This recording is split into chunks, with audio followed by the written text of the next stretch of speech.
Manager is Alex Cortez, and they can help you out. Thank you very much. Questions?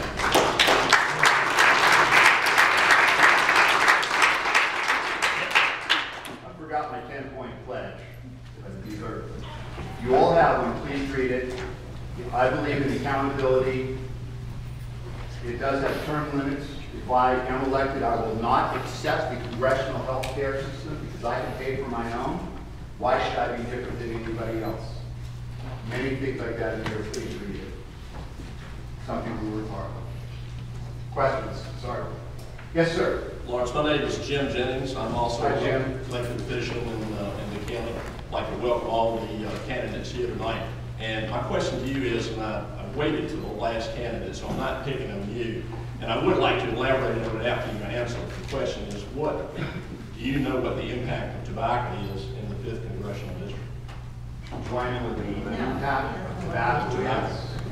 Well, tobacco has been a big industry here. I also know the tax on smoking here probably doesn't help the tobacco industry very well. And like any other industry here, high taxes probably affect the ability of the business to run efficiently, or even come here to run the business when they can go someplace else and run it at a lower rate. Exactly. And the information I'd like to give is beneficial probably to all the candidates that are running for Congress. There are 35 million pounds of tobacco grown in the 5th Congressional District. It's 81% of the state total. The largest players in that, Pennsylvania County, Senator, at 12.2 million, Mecklenburg County, where we are now, at 7.8 million, and Halifax to our west at 4.8 million.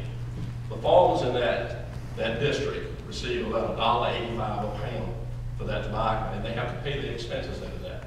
The federal government receives $25 a pound when it reaches its finished product. That tobacco, when it goes to its finished product, will produce for the federal government $875 million for the federal government. They're all documented numbers. I can send them to you. Who of us congressmen in this room needs to know that information? When they get to Washington, they should let their colleagues know that they're in probably one of the top 10 money-producing districts in the United States for the federal government. That's some good information. It's all right. It's all numbers. You can look it up and see if that's $875 million a year when it goes to its finished product to the federal government. Thank you, sir. Yeah. Thank you. Thank you for the information. Questions? Yes, ma'am. What would your solution be to limiting the number of czars the president can have, and the czars that are chosen, putting them through the vetting process? Well, yeah, that's a contradiction because czars are unconstitutional. They're unconstitutional because unlike cabinet members, they do not go through a vetting process.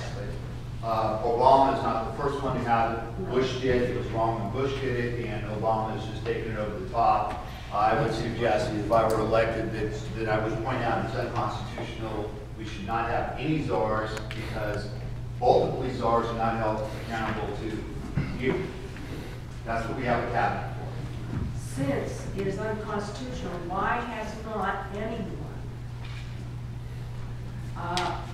put any suits against the president for having it? Well, this president's also talked about at the G8 summit, international financial groups that politically control our country, which is unconstitutional for a president to do that. So I think that we need to vote him out and get someone in that supports the U.S. Constitution. Why people are not attacking it, I cannot answer that. But we need Constitution. Well, they're certainly not going to get a lot of help from the mainstream media. So they're going to have to battle the media on top of the Democratic Party. Get rid of the media. Question? Oops. Only two. Lucky. Mr. Verga, primary or prevention? And why? Your choice. We're in primary. I'm asking you, What is your Take a choice? hint. Primary or convention? My choice is the primary because we're in a primary, and we have a goal to win a primary. So I'll ask my question following that up. So if you're not the winner of the primary, will you fully support the person who is? You said you were going to ask that earlier. I did. I will support the Republican candidate. There are some candidates I'll be more enthusiastic about to be more for,